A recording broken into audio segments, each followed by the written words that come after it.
one and all, and listen to tales of excitement and adventure. Tales of daring heroes, savage monsters, and bards who just couldn't keep it in their pants.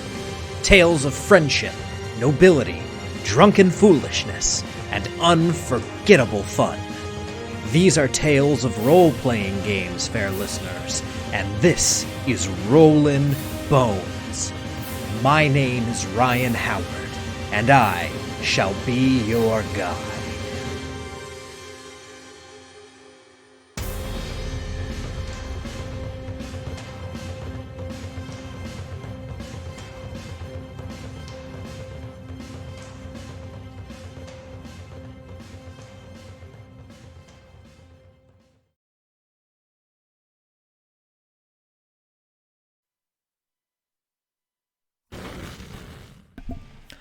Good evening, Boneheads, and welcome to Rollin' Bones with Ryan Howard, your RPG treasure trove. I am your host and king of the Boneheads, Ryan Howard, and this evening we are going to be talking about one of the kind of big hot-button issues in RPGs, something there's been a lot of discourse around, and something I really just kind of wanted to put all my thoughts on the table about, and that is, of course, the concept of safety tools in RPGs. Do we need them? What are they? What do they do? What do they purport to do? What does their inclusion say? And all that stuff. I'm hoping to address all that kind of stuff this evening with my, hopefully the last time I have to talk about this, because it's, again, cards on the table here. I think this is a stupid concept. I really do.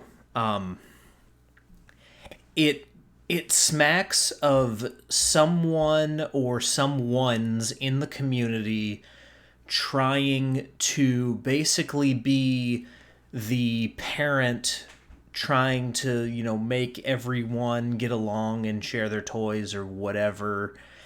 And it feels so much like something you would tell a child to do. It feels like this was written for children, but I know it's directed at adults because of the content that it targets. And honestly, my one sentence take on this is people are adults, let them handle things like adults. But I'm going to dig a whole lot deeper into that just as we have this discussion. So first and foremost, just want to let everyone know John Hambone Maguire's Kickstarter for Point Nemo is launching in just about a week, I'm pretty sure. Very beginning of November. So hopefully I'll be able to bring him on the show at some point during that campaign to discuss Rocket to Russia, which I do have right here for demonstration purposes, and also talk a little bit about Point Nemo, how the two tie together, talk a little bit about the 3-2-1 action system, all that good stuff. And also, I believe Venture Satanis has a Kickstarter going on right now. Let me actually pull that up real quick, and I will let you know what the current Chult Kickstarter is, just to give everyone their due here. So let's see.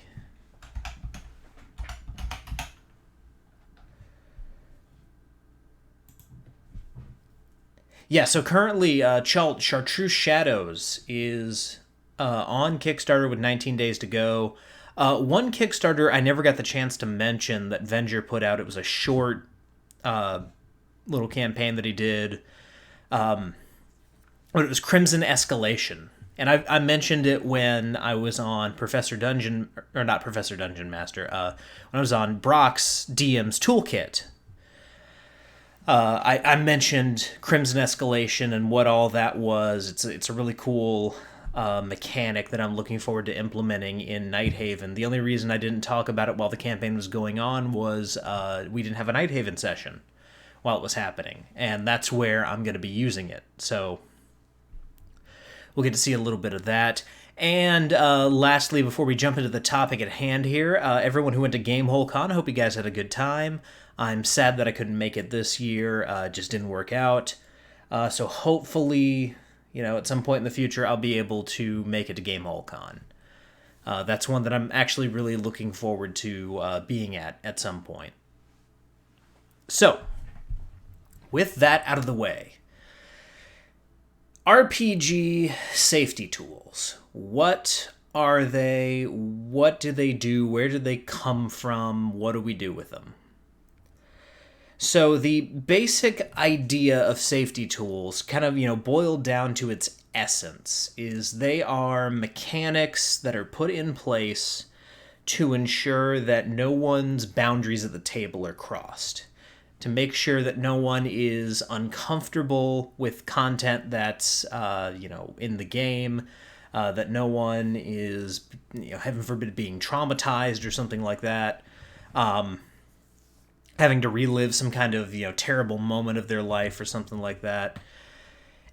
And they are, tools to basically get that stuff out in the open, find out where players' lines are and make sure that they're not crossed. And if they are crossed, to allow players to, signal that they've been crossed. I may have made it sound like there's no good to be found in this concept, and I don't actually believe that. I think this is a very mixed bag as far as, good and bad. Because you don't want people at your table to constantly be uncomfortable. You don't want to constantly be putting players in situations where they're not, happy with what's going on. Or not necessarily not happy, because that's a whole nother subject.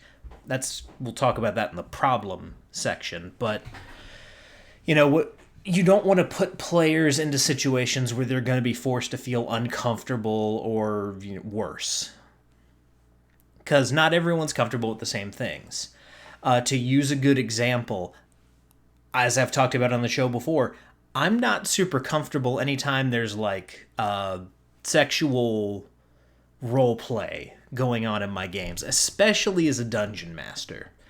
Because it's one thing if it's two players at the table, I can kind of be like, that's their thing, I'm not involved in it, I don't care. I can, ignore that for a little bit. But when you're the dungeon master, oftentimes you are playing the NPC that the player character is trying to woo. So, bringing, having that kind of those kind of moves put on you, sometimes it's funny because the player will be stumbling over their words or something like that, or they'll throw out some kind of ridiculous line. But there's a certain point at which it becomes uncomfortable. There's a certain point at which you have to basically pretend that you want to bed the player character, and that's right up against the line of where I'm not comfortable. So I handle sexual situations usually not at all, but if one comes up, it's generally fade to black. And I think that's best for everyone. Now, there are other people who fall into other camps on this, most notably Venger Satanis, the aforementioned Venger. He's got Alpha Blue, which is very explicit. Even Chalt is a little bit on the explicit side. So there's a market for that. There are people who like to do that. I'm not one of those people. And if I found myself in a game where that happened on the regular, I'd probably not want to be there. And so the good part of safety tools would latch onto something like that and say, here, this is a mechanism to allow you to escape that situation, to not constantly be forced into it. The problem is these tools don't encourage you to handle these problems like adults. And they create a weird situation oftentimes at the table where the attention is put on one player in particular, sometimes at the expense of other players, but no one's supposed to question it. It's just supposed to, done. It's over. Skip past that. Even if it's just one person at the table who thinks that way. And the reason why I think this is a problem is I think a lot of this stuff should be handled up front, not during the game. If something is coming up during the game, then the proper setup was not done beforehand, in my opinion.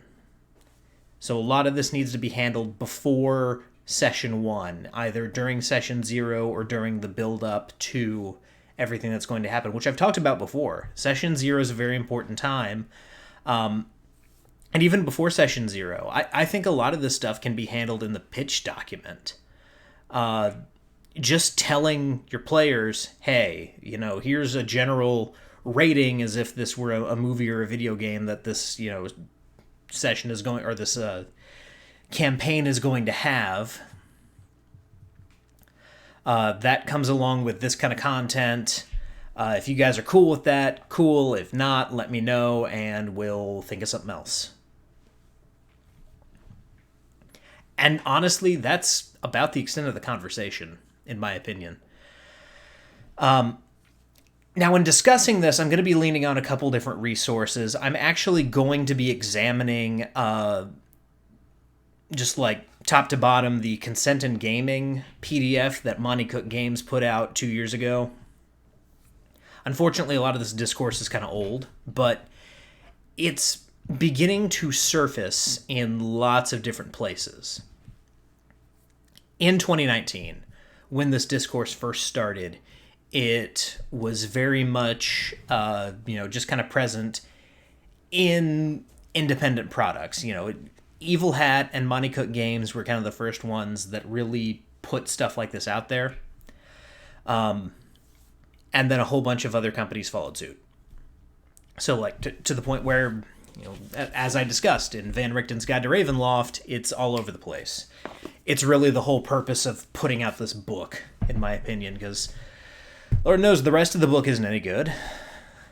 Nothing really to discuss in Van Richten's Guide except for 4 pages. And even, there's a short section in Rocket to Russia about stuff like that, and a bunch of other places. In fact, I even said that's why we're doing this, because when I was reviewing Rocket to Russia, I came across that, and I was just like, I need to talk about all of this right now, and then never talk about it again. But one of the resources that I'm going to be leaning heavily on, there's a YouTuber out there, Short Fat Otaku. He's been making videos forever. He has done a series of videos recently that are really, really good, just about progressive culture and what it does to people, how it treats people, how it kind of belittles people in a way, and how it encourages weakness. And not like physical weakness, although it does encourage that too, but your testicular fortitude, your ability to stand up for yourself, and your ability to, be self-reliant emotionally. And we'll get into that. And the other issue here is that, these are things that came up, and are being pushed by what, Richard Meyer over at Comics Matter with your boy Zach calls 12 psychos on Twitter. These are the dilettantes who have kind of come into the RPG world as it's become popular and as the discourse online has started to include RPGs. If you guys hear like cat noises like that, okay, Nora just left the room, so there's not going to be a cat fight. A literal cat fight, as in 2 cats fighting. But anyway, a lot of this is, these are tools of people who don't really care about the hobby and just want to be part of the conversation. They're pushing these things in a lot of cases. And so we'll talk a little bit about that as we go. So, with that out of the way, let's talk a little bit about the history of this and where it all comes from. As I mentioned, the first 2 places where I saw this kind of, enter the conversation was in 2019 and it was the release of Consent in Gaming by Monty Cook, which we'll look at in a little bit, and a role-play card game called For the Queen, which is put out by Evil Hat. The first time I encountered this mechanic was in a game of For the Queen. I'd never seen that before. And those were the only two that I was aware of at the time that had fully incorporated those mechanics. Now, obviously, Consent in Gaming is an all-purpose, use this with whatever system, whatever game you're playing. You can pass this out to your players, and you can use these rules. The idea of the X card, which is kind of the big one that everyone's familiar with, that showed up for the first time. The document that came from by John Stavropoulos, I believe I pronounced that right. That came out in 2013, or was created in 2013. I don't know when it was first distributed, but it's right around this time, right around the beginning of 5th edition, as RPGs are exploding, as Critical Role starts to become popular, starts to take off. Right around the time Stranger Things is released, this is when RPGs become mainstream, and as they become mainstream, with all that entails today, this discourse starts coming in. And there's a couple reasons for that. And not to beat around the bush too much. There are a couple things that happen, or there are multiple things that happen when a product goes from being underground or relatively underground to suddenly being mainstream. And the biggest thing that happens is the product begins to get altered or diluted, depending on your perspective, to appeal to a broader, more different audience. Whether it's to kids, to older people who are just not you saw this with the Nintendo Wii, to give an innocuous example. The Nintendo Wii, when it was first coming out, was marketed as, this is the first console that is truly for the family. This was marketed to old people with Wii Fit, and families and little kids and parents. It wasn't just a video game console for kids and gamers. This was the console that was supposed to be for everyone. And as a result, some will argue, rightfully so in my opinion, that a lot of the gaming experiences, the pure non-motion controlled, just core gamer experiences, were diluted on the Wii. Not to jump into that 15-year-old discourse, but that's what happens when a product goes from being niche or underground to being mainstream. And along with that, you get the dilettantes. I'm going to use that word a lot. For anyone who doesn't know what a dilettante is, it's an old-timey word meaning someone who pretty much just has a base level knowledge of a certain topic, essentially just for the social clout. So the term generally referred to wealthy people who didn't know anything about the arts, but wanted to be seen as deep. So they had like a very surface level knowledge of opera, painting, sculpting, music, that kind of thing. And you see this a lot of times with the internet. When something kind of blows up culturally for one reason or another, you see the online version of dilettantes.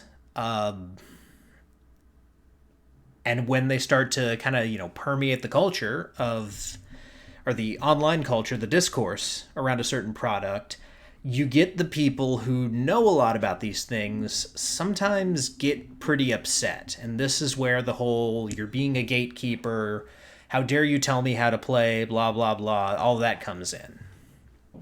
and it turns into a mess. But ultimately, and I get a lot of crap for this, just like in my personal life, but ultimately I do side with the gatekeepers because I understand where they're coming from. I understand where they're coming from. There's a great episode of King of the Hill about this, where Peggy starts to sell all of the real estate in the Hispanic neighborhood to hipsters, and the hipsters come in and they start changing the neighborhood. And all of the Hispanic residents who were there hate it. They hate the changes because it's no longer their place anymore. It's been, overrun. It's been taken over.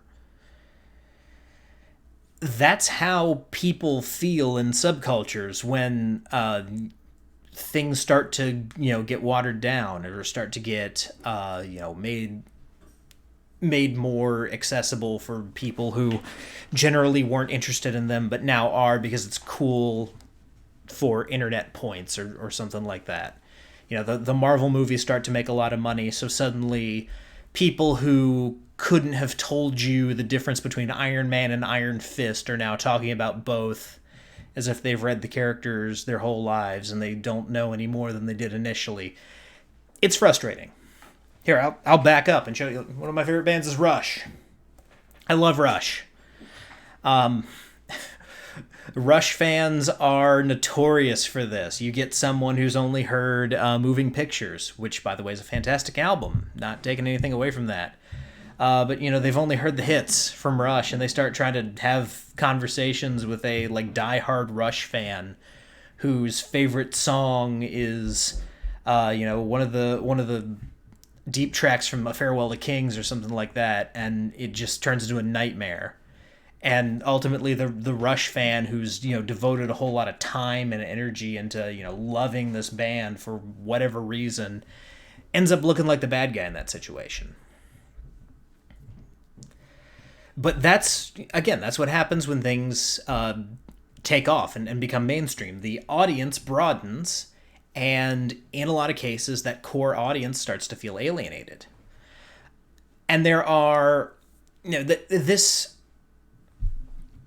the way that takes shape in kind of modern culture is things become woke in that weird corporate way, in that we have to check off every single box. We have to make sure that every permeation of possible person is checked off here. Everyone gets a ride on the pony, as it were. Even people who don't actually want to ride on the pony. Even people who don't like horses at all. We want to, move that horse out of the way and bring out a donkey. But, it's a horse. They get to ride the horse. That's not a horse, that's a donkey. They get to ride the horse.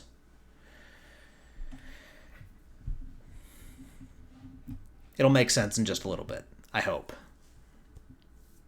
But anyway, it goes from this hobby or this thing, this band is for anyone, as in anyone who likes this can consume it, enjoy it. This is something that Short Fat Otaku talked about in, I believe, the Play a Subversive video, which was all about RPGs. He was talking about the Arch Warhammer situation. And the correct statement is Warhammer's for anyone, as in anyone who thinks this is cool, anyone who thinks the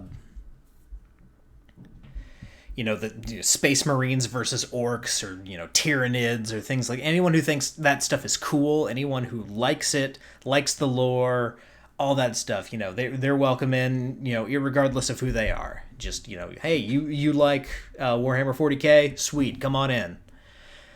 It's not for everyone, because not everyone is going to like Warhammer 40K. For example, my parents never understood it when I played, and we shouldn't expect that everyone could like it. And, for someone like myself, I hear that and I'm like, yeah, that makes sense. Other people seem to hate that concept and don't really seem to understand what that is. And as, these things become more popular, the creators try to make them for everyone, which starts to alienate people who liked what it was to begin with.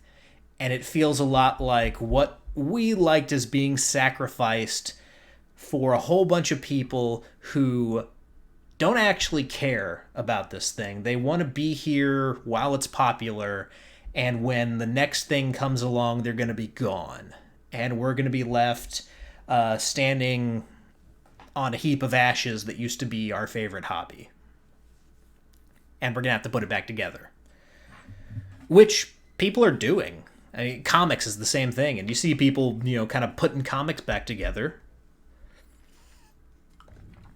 You even see it in the OSR movement with RPGs. It's kind of like a preemptive, when everyone leaves and the buildings all fall down, we're going to have these other structures that are standing. But there are two reasons why this thing kind of happens. One's more innocent and one's more pernicious.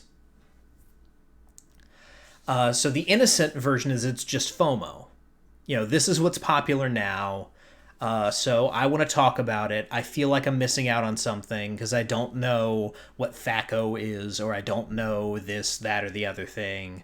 I don't particularly care about orcs and their, Orcus and all that stuff. I don't know what a paladin is.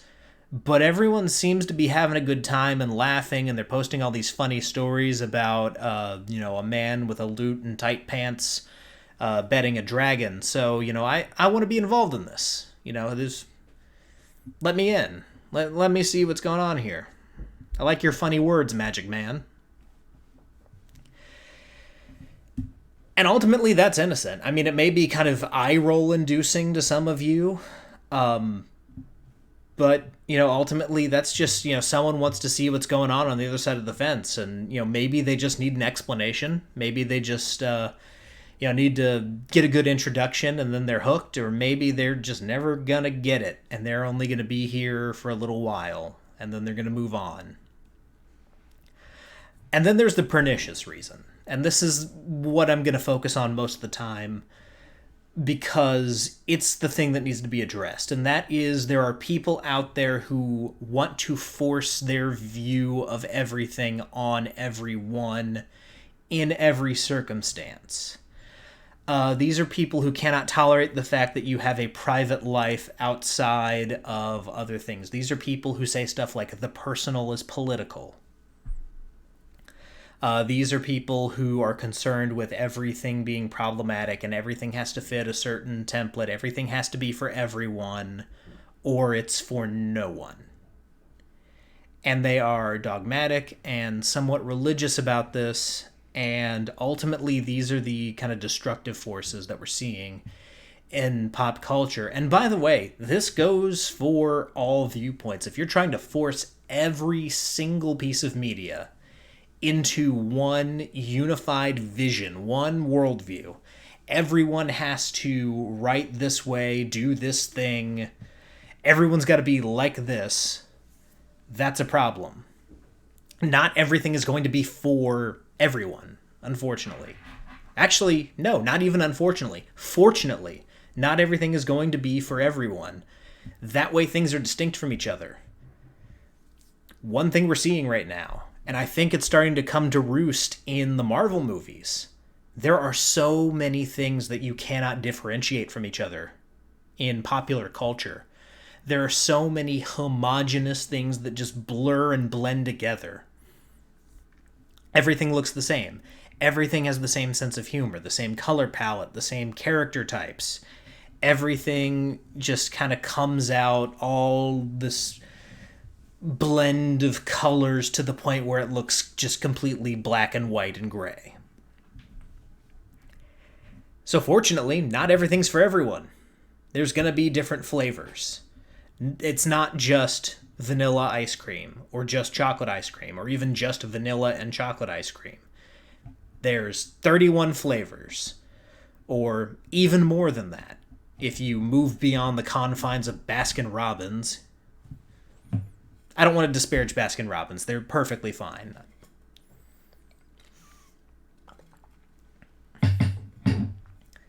But, there's multiple things out there that are, for multiple people. You just have to let people like those things. And you have to accept sometimes that you're just not going to get something. I'm never going to understand what people see in Yuri on Ice. Don't come into the comments and talk about it. I tried. Tried is not the right way. I was forced to watch it because I thought we were going to be playing D&D that night. Or board games. But we were watching Yuri on Ice. So, yeah, there's that. But, it's not my thing. It's never going to be my thing. And you can't really change that about me. Sorry. But you know what? I like some things that aren't for everyone. I like, Conan the Barbarian. I like Rush. A lot of people don't like Rush. I like whiskey. Elfie hates whiskey. It's fine. Just more whiskey for me. But what goes along with this kind of pernicious reason of the political views must be, or the, personal worldviews must dominate everything. They have to be everywhere. They have to be in all aspects of everything. Is now some of the people who are coming at roleplay from that point of view are starting to attack one of the foundational pillars of roleplay, Rule 0. At any point, the GM can bend the rules to better suit, play. A lot of these people are being very dogmatic about the rules. They want rules as written. They want the rules to, be the beginning and end of all things possible. They don't like having to kind of move beyond the confines of the rules into that weird gray area where you're not really sure what's going to happen. You kind of just have to take the leap of faith. That's one of the things that people don't like about OSR games who haven't tried them, is that giant, massive gray area where, you don't know what could happen if you mess with this thing. Just the GM's going to ask for a roll, and what happens, happens. And when you attack that pillar, when you attack Rule 0, you're attacking the creative concepts of D&D, of RPGs as a whole. You're attacking the notion that, this is better than a video game because whatever happens is, it's mostly improvisational. It's people, working off one another. It's yes and. And sometimes they'll take you into some crazy, weird places that aren't necessarily on the rails. And my fear with a lot of this is, if you take rules as written to its natural conclusion, what you ultimately end up with is you can't homebrew. You can't do your own world, your own campaign. And again, this is several steps down the way. This is kind of near the bottom of the slippery slope. But there is a logical progression to this.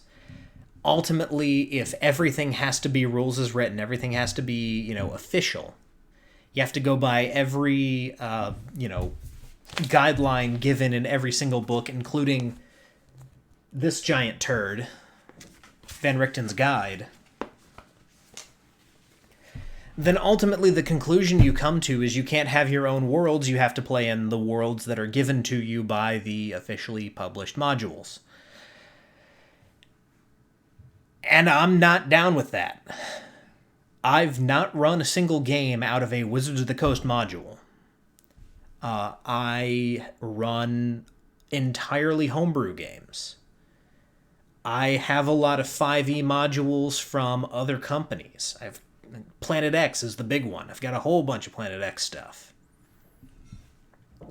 And if you get to the point where if you're going to play the system, you can only play in these settings that we give you, then at that point, why not just play a video game? Because all your decisions are going to be made for you at a certain point. If you have to stay within the bounds, stay on these rails, all the content has to be approved beforehand before it shows up to bring kind of back to the RPG safety tools topic that we're supposedly talking about tonight, then you're going to end up in the rail yard because the sandbox is too dangerous. In the sandbox, things could happen that haven't been pre-approved by everyone's consent form because, it's a natural consequence of you guys went off into this area. We rolled on a random encounter table, and I know you're arachnophobic, but, giant spiders, that's what the dice say.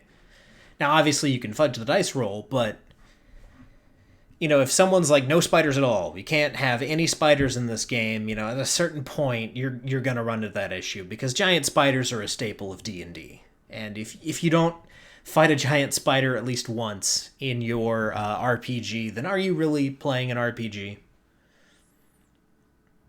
I jest, of course, but, again, think about it. Think about having to play a game where you can't throw, undead at your players.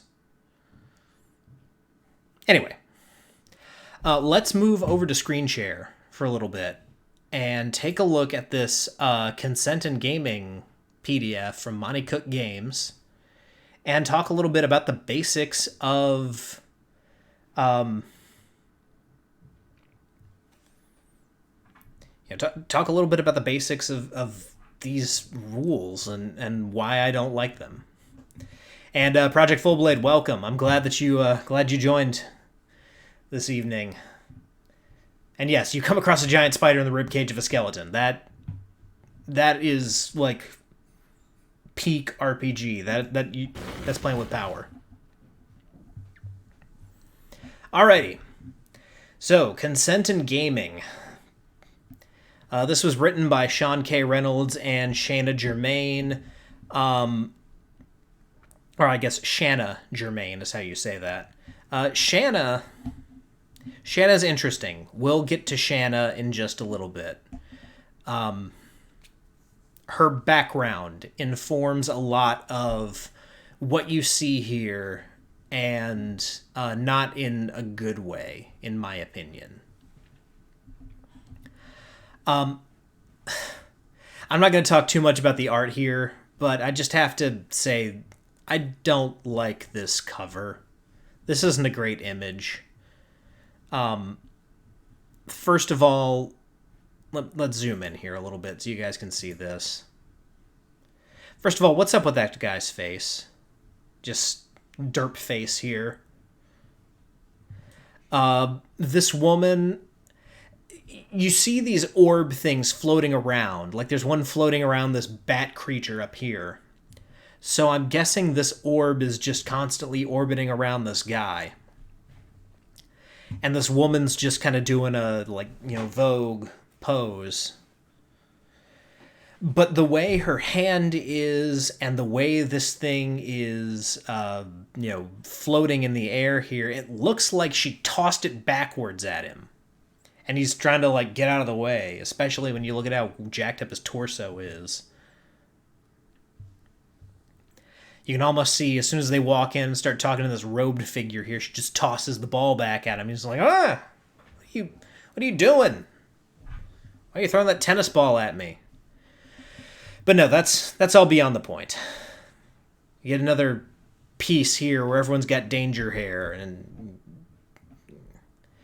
that was all. Both of those pieces were done by Micro Paganasi or Paganesi. Not a fan. Not a fan. It's a little uncanny valley for me. Anyway, as I said, this was released in 2019 by Monty Cook Games. It's a free PDF for anyone who wants it. And here we have kind of the basic rundown of, the thesis of these tools. So you decide what's safe for you. The default answer is no. I really don't like that one. We'll dig into that here in just a second. It doesn't matter why consent wasn't given. Nobody has to explain why they're not consenting. There may not be a reason why they're not consenting. I don't get that at all. And there's a spectrum for each topic. It's not up for debate. They can always change their mind about what they are or aren't consenting to. Anyone is allowed to leave an uncomfortable situation at any time.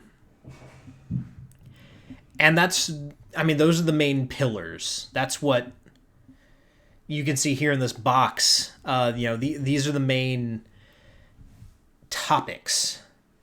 So the good ones to talk about, the things that I think this particular document gets right about consent in RPGs. Ultimately, it's your decision what's safe for you. Of course. Naturally. Yeah, only you can decide, kind of what you want to expose yourself to.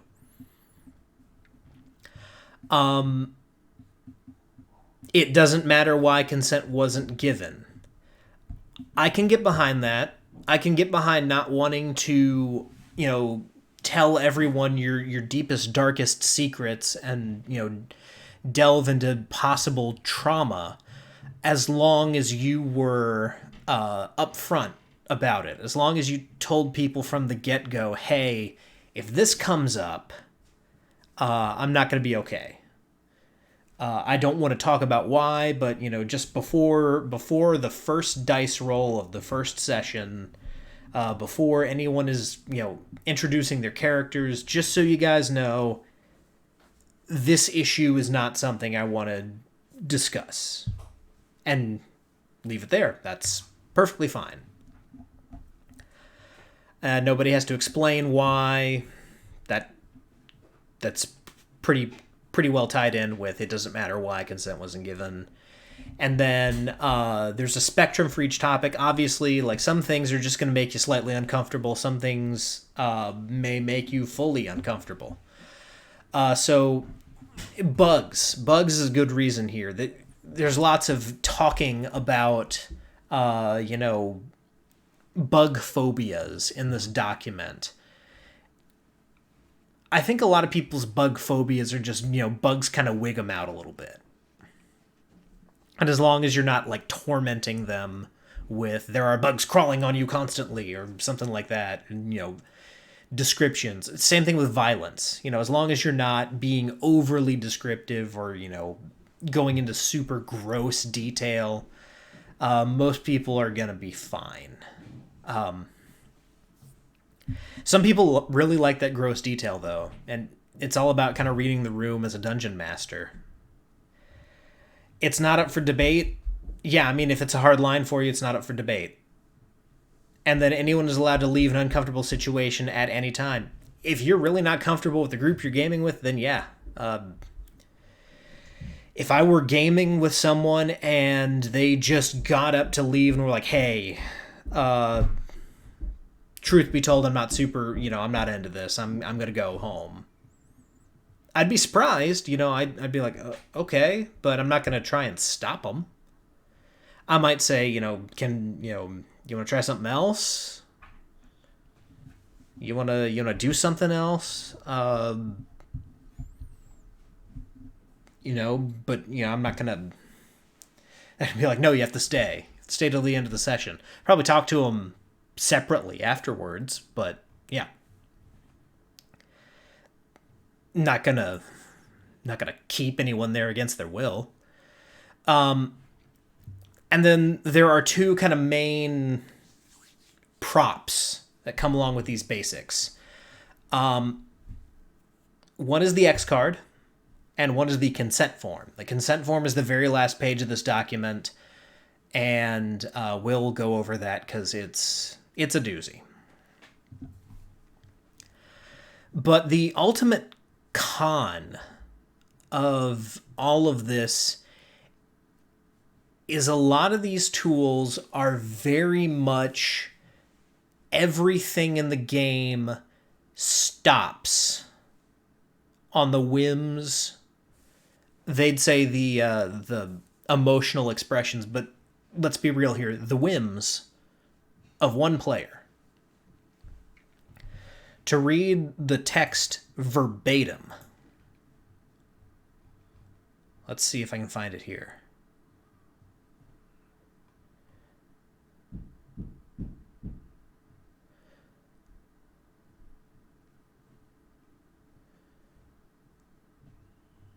It's somewhere down here. Oh, here we go. Under It's Not Up for Debate. It's inappropriate and unfair for anyone else in the game to pressure, persuade, bribe, or influence someone to change their mind about a consent topic. Bribe is an interesting one. Again, Project Fullblade in chat here. I've never come across this issue at all. I've come across people saying, I don't like this game, or, I'm not having fun. But I've never come across anyone being like, I'm wigged out, I'm uncomfortable, this is reminding me of trauma. And I've definitely never come across someone being like, I know it'll change your mind. Here's 3 Alexander Hamiltons to keep playing the game. Or here's 2 Andrew Jacksons, here's some money. But then it also says they shouldn't argue why it's actually okay. The group shouldn't outvote them and make them accept a topic they're not comfortable with. Here's some manicotti. Thank you, John Page. We got both the Page boys in here tonight. I love it. That might actually work at John's table based on what I've seen from Twitter.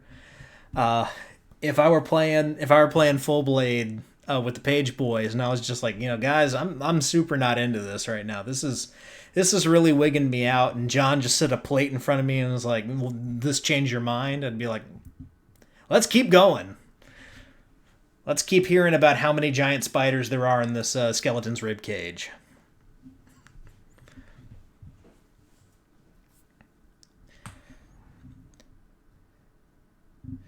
And it says they shouldn't beg the person to try it. They shouldn't offer that person snacks, extra loot for their character, a date, or a promise that the next game will use their favorite game system. Again, a date? I've read some of the RPG horror stories that you can find on Reddit. That subreddit is... It's weird. It's a weird, repository of let's talk about all the absolute worst stuff that you could encounter in an RPG. It's basically don't game with people you don't trust. That's the thesis of that particular subreddit. But yeah, it's weird. It's a weird one. But yeah, I understand the main thrust of the argument here. It's don't try to pressure someone into being comfortable with something. But the issue that I have with this is if everyone else at the table is having fun and enjoying the game, but one person isn't,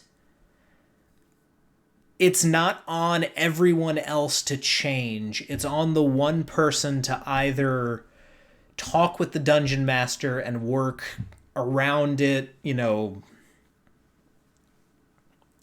find out a way to make it work, or to find a new game, or to volunteer to run a game their way. It's not on everyone else to completely stop on a dime and change everything they want to do with one player, especially and I'll use my situation because I always do this, especially when you've already set the groundwork of what the game is going to be and that person has agreed to it. At that point, it is too late, in my opinion. When I have clearly outlined, here's the tone, here's what we're going for, Night Haven, as an example, because the Page boys are here. Night Haven.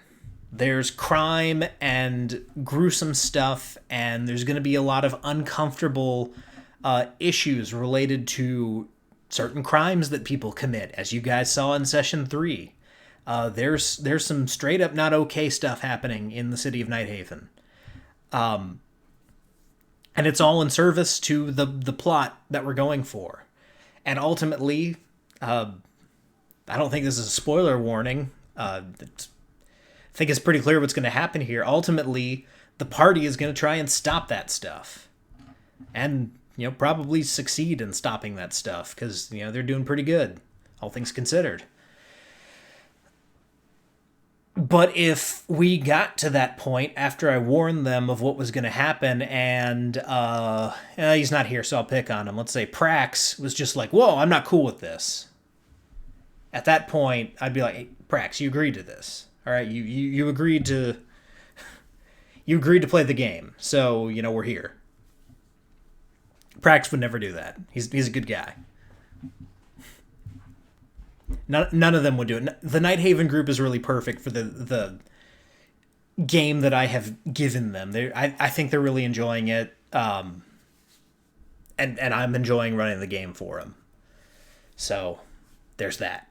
But yeah, this here, it's not on everyone in the group to suddenly change the way they play or how they want to play for everyone else. Or for one person. That one person has to find a solution for them. Find the best solution for them. The other thing that I really don't like here is that the default answer is no. Because of how heavy improv is in RPGs. In my opinion, the default answer is yes and, or yes but.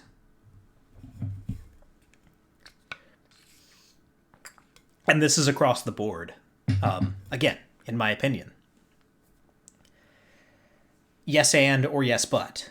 Because if the default answer is no, then every situation, every dilemma, every suspenseful moment is going to be undercut by checking with everyone to make sure it's okay.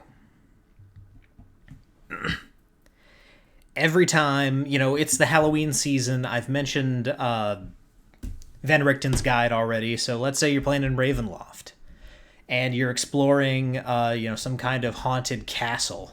If every time a monster is going to pop out and scare the players, you go, all right, everyone make me everyone make me a wisdom check, perception. Everyone make me a perception check. And then let's say, everyone fails. You go, all right, something is going to jump out and scare you. Everything okay? Is everyone okay if it's a werewolf? Anyone opposed to werewolves? No. Okay, werewolf jumps out and scares you.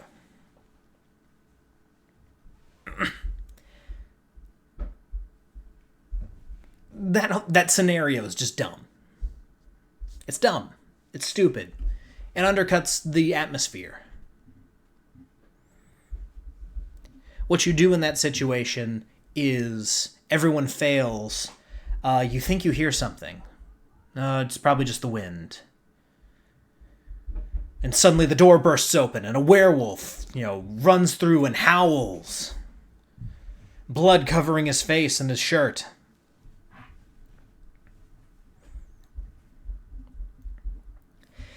Truth be told, the concept of the wisdom save or the perception check undercuts the fact that there's going to be a jump scare here in a second. So you could even go a step further and, you don't hear anything. And then as the players keep moving, let's say he's moving stealthily. Werewolf's kind of like systematically trying to pick people off. Individually.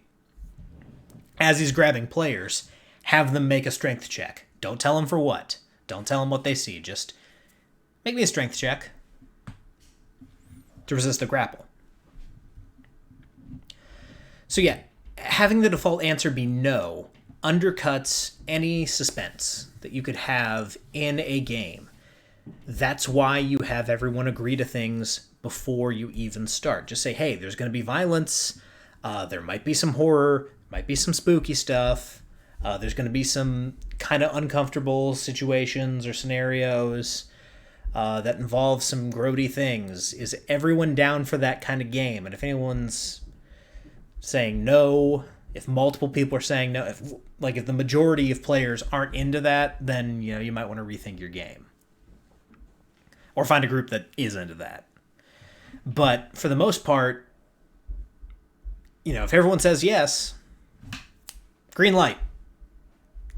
In the words of Matthew McConaughey.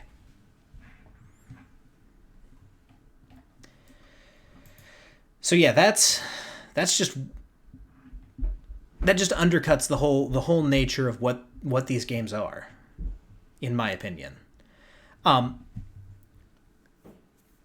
all of these tools, just to get into the X card here, they're very showy.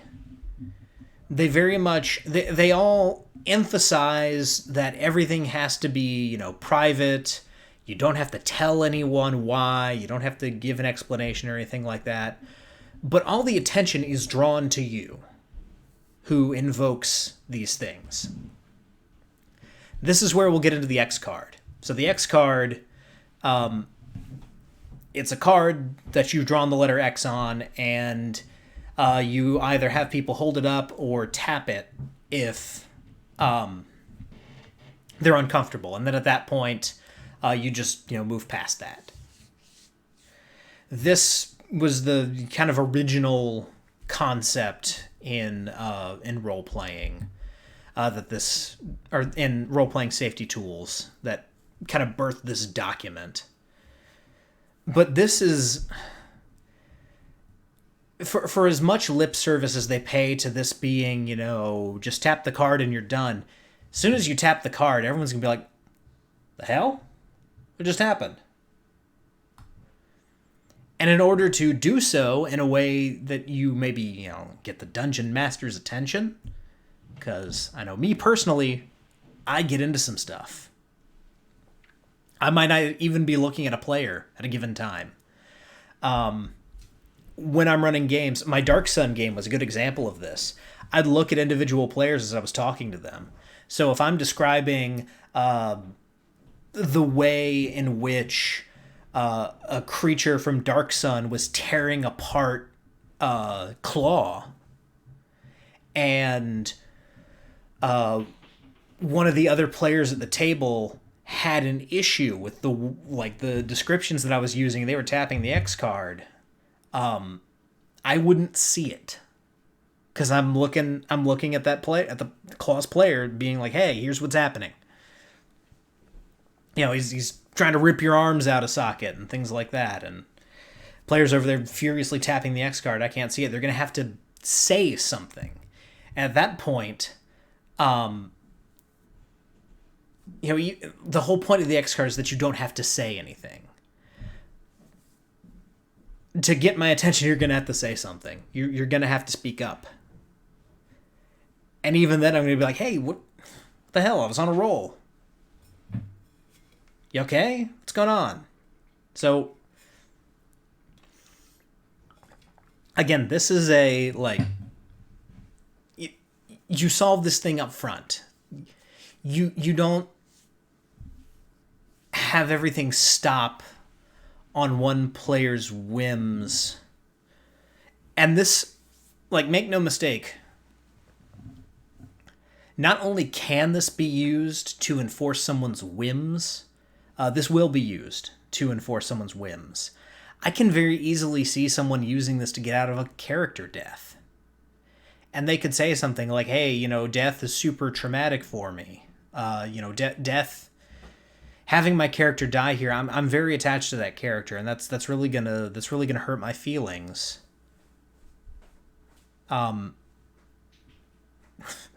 Someone says, hey, killing my character is really going to hurt my feelings in this situation. I'm going to be like, tough.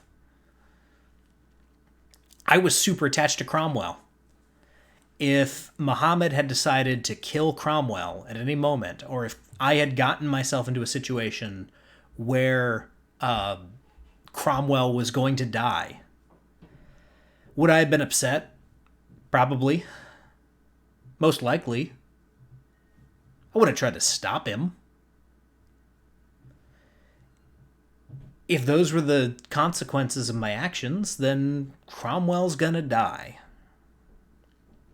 And I'll have to come back with a new character. Fortunately, Cromwell lived.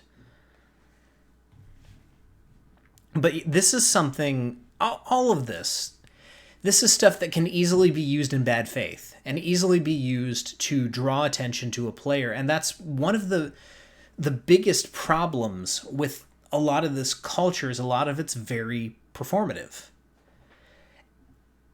If people were genuinely as upset by a lot of the stuff that they pretend to be upset about online for sympathy, then a medical professional would probably recommend them not leaving their house. And I know there are edge cases. I know there are people who are genuinely put off by those things. And what I'm going to recommend is that those people find, special groups designed for that. I'm sure there are people who run RPGs for, people in institutions or people who have kind of developmental disabilities. I know there are people who run them for children. People who wouldn't necessarily be able to handle certain social situations may have to find groups that accommodate those things. But these tools are not ways to kind of, engender any sort of goodwill from your fellow players if they're used on a regular basis.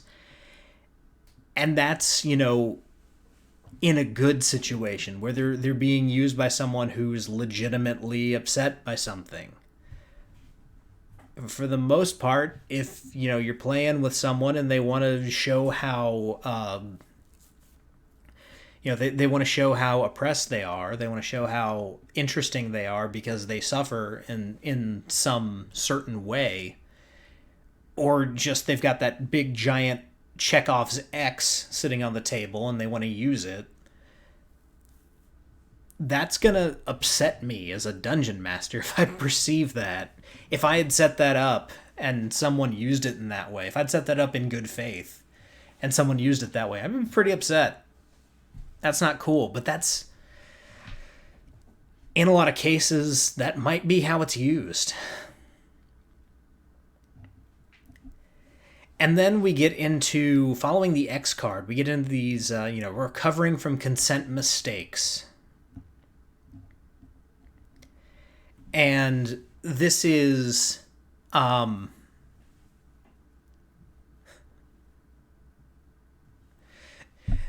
basically a lot of the stuff says, anything that was checked on a consent form or anything that was agreed to beforehand, if someone had changed their mind at this point, you're still the asshole for bringing it up. And if you bring up the fact that, something was agreed to beforehand, you're still the asshole.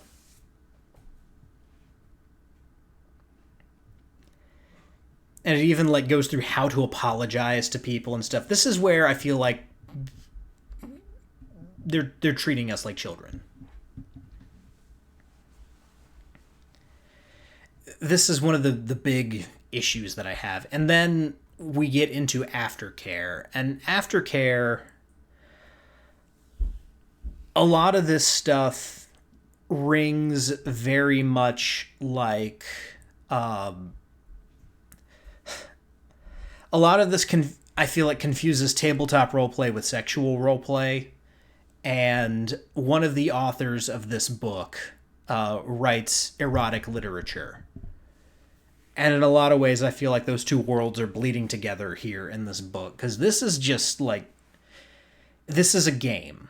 And I've been upset about stuff that's happened in games before. Make no mistake. We all have. Anyone who invests a certain amount of time into this hobby has been upset that certain things have happened in an RPG session or happened to their character.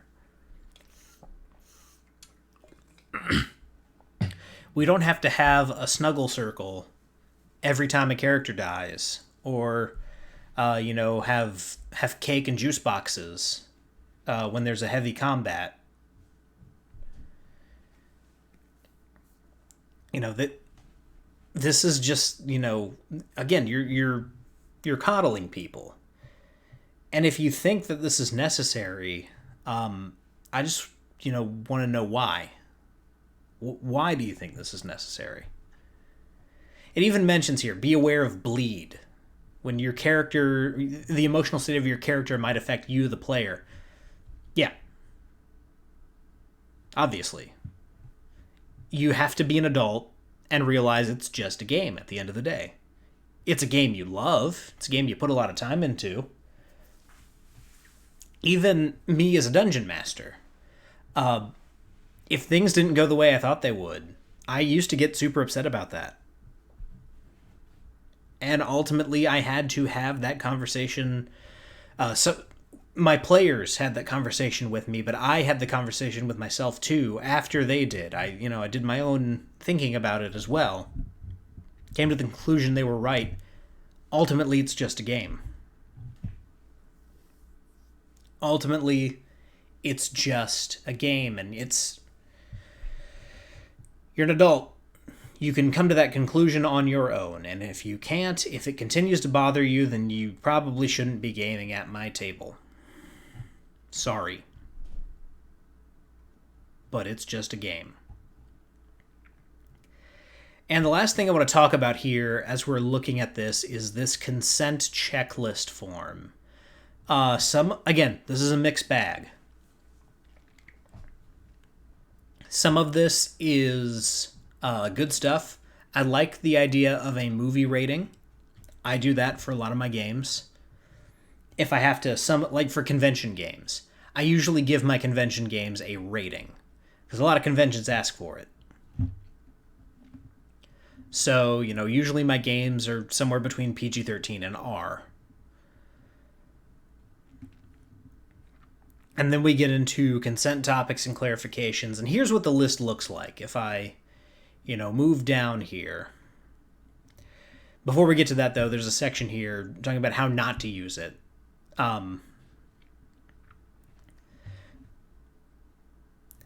Basically, if you opt out of something, it should never be brought up, but if you opt in, that doesn't mean it's always okay.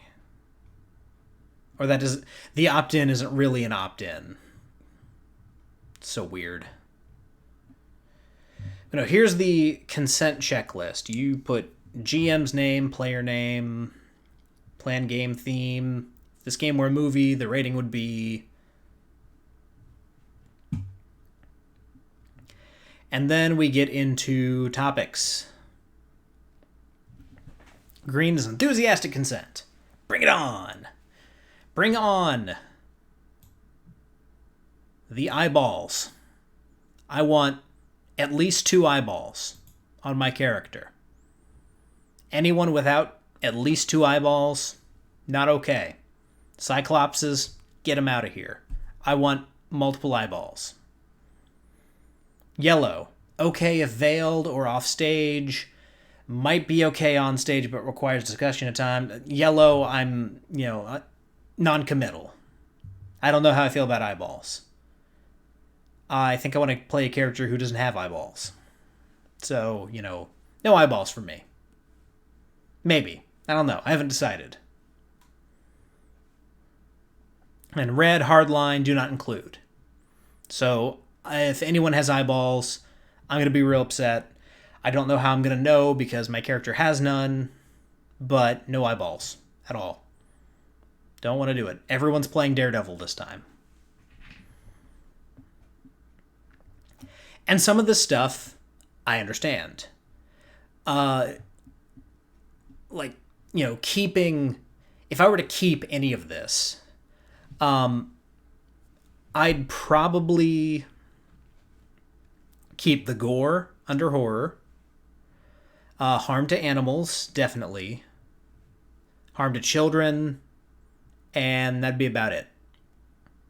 I feel like blood and gore kind of belong in the same category.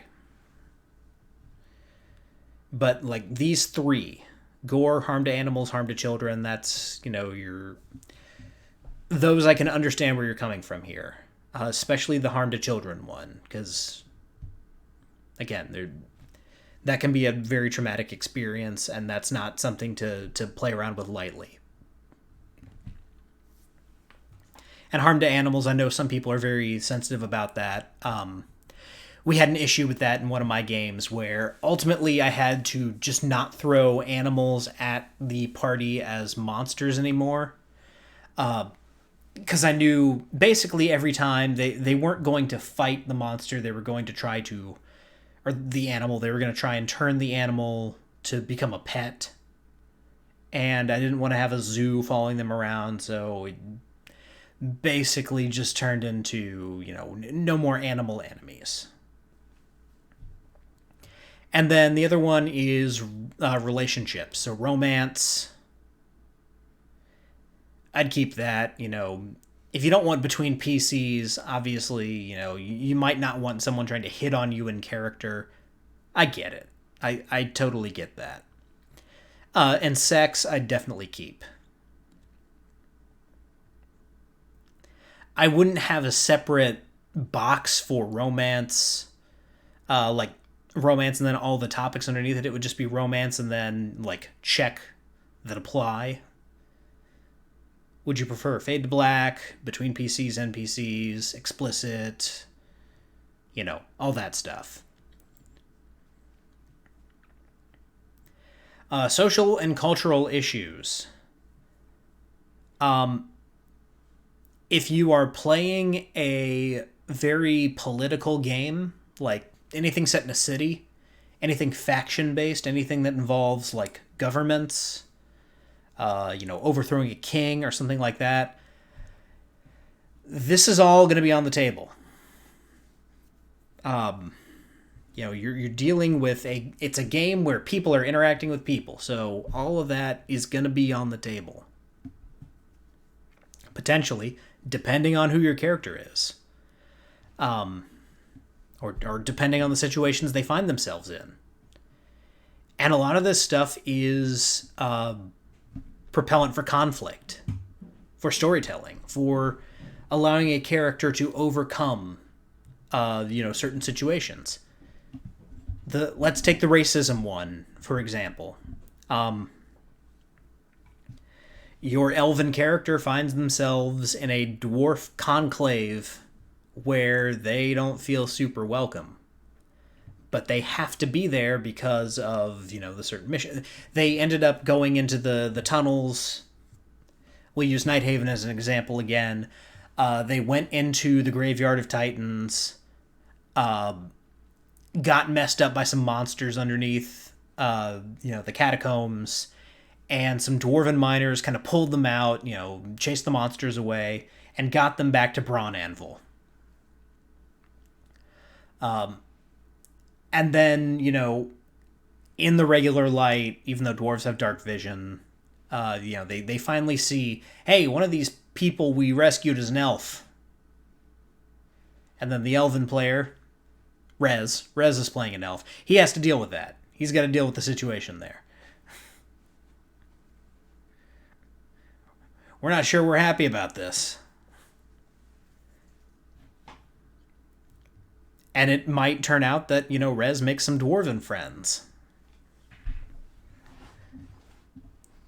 Maybe he ends up saving someone's life. These can all be used in... I would leave out real-world religion because it's a role-playing game. You got your own, you've got clerics and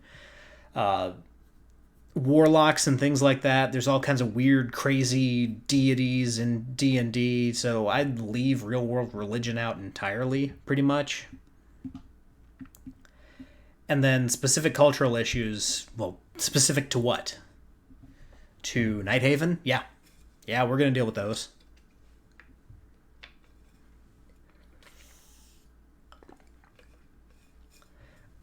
And then mental and physical health. Paralysis, physical restraint. I'm going to use hold person on you. Self-harm, only if you roll a 1. Sexual assault. That kind of goes under here, but I can see where that's coming from, and it's probably not going to happen. Torture. This isn't Iraq. Terrorism. That's usually the purview of the party. Terrorism. I, as the dungeon master, don't commit a lot of terrorism. That's for the players. Thirst.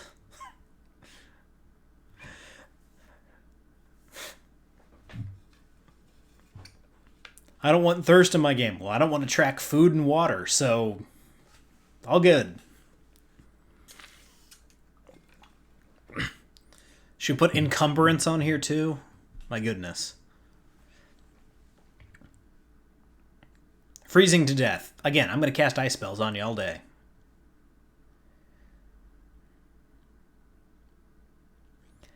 So yeah, a lot of the...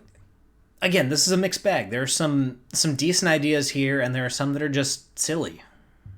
And ultimately, because I believe in Rule Zero, I would never pay money for this. Unfortunately, they're not asking for money for this. I'm generally just going to ignore this and continue playing the game the way I want to. If anyone takes issue with it, then, yeah. You don't have to play in my game. That's fine. We're not going to like the same things. It's cool. You play your game, I'll play my game. That's it.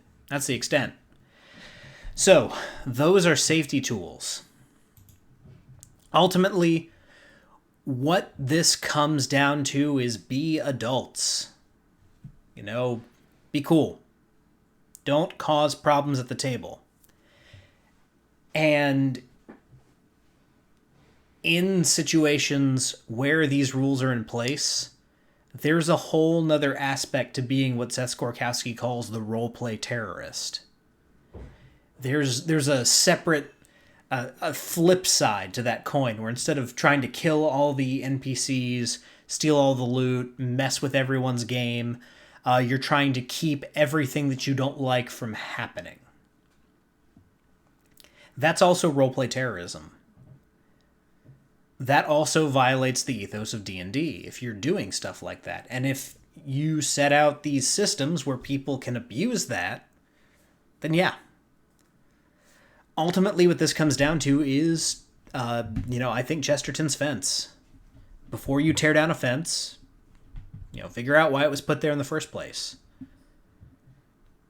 Realize that, not every change is going to be a positive change. And people can use what was set out for, supposedly good reasons, for bad reasons. People can misuse their power. Misuse all of this stuff. So ultimately, because it can be so easily misused, it's not going to find its way into my game.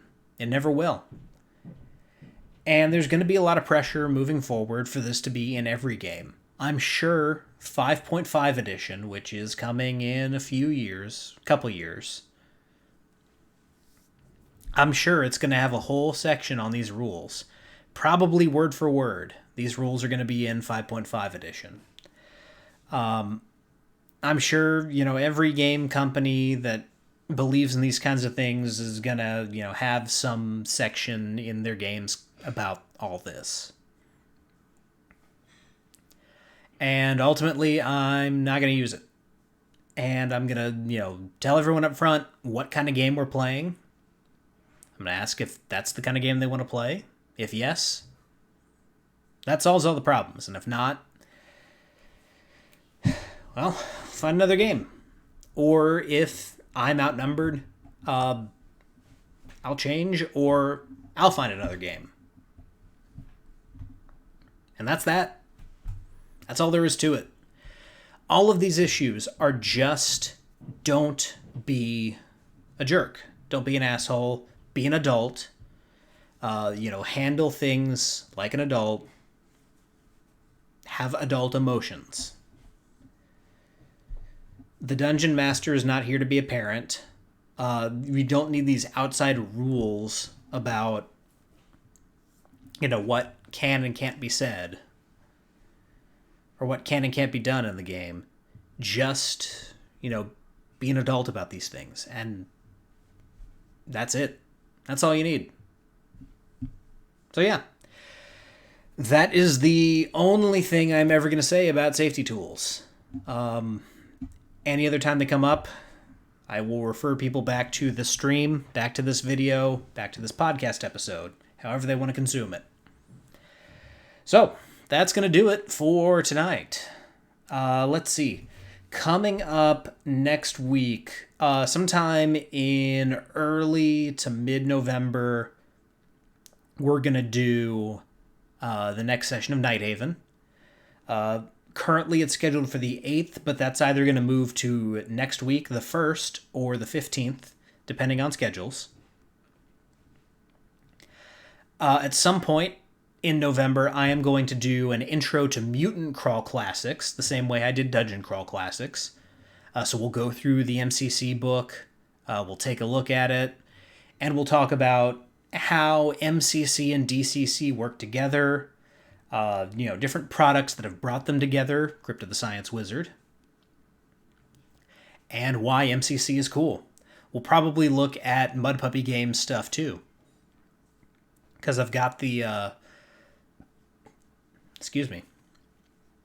I've got 2 issues of Scientific Barbarian that Jim Wampler gifted to me, so it'll be cool to talk about that system and to take a look at Mutant Crawl Classics for those of you who like your mutants, like your Mad Max, all that kind of stuff.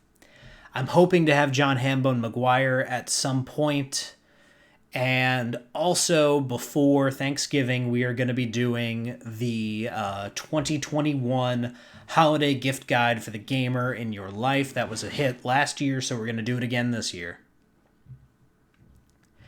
And that's what's coming up in November. Thank you guys so much for tuning in. I hope everyone has a happy Halloween. I'm going to eat some chili, because that's what I do on Halloween. I eat chili.